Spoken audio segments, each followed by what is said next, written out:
Hello guys, তিনটার ঢেলে নিয়েছি। এরকম সুন্দর আছে, আপনারা কমেন্টে জানিয়ে যাবেন। তো কালকে ঢেলে নিয়েছি, আজকে খুলে দিলাম। আপনারা দেখেন, একটু ভেন্টিলেশনেরই গ্যাপ। তিনটা ঢেলে নিয়েছি, তো আজকে খুলে দিয়েছি। তার মধ্যে আমি প্লাস্টারও করে নিয়েছি। দেখো প্লাস্টারটা কীরকম ভালো লেগেছে, তো আপনারা কমেন্টে জানিয়ে যাবে।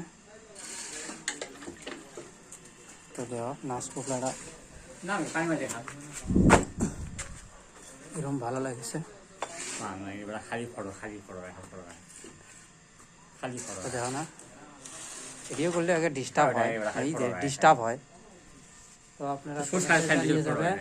তো ভালো লাগলে বেশি বেশি করে শেয়ার করে দিবে। এখানে মশলাও ভাজা হচ্ছে, আজকে এইটা প্লাস্টার করে নেব।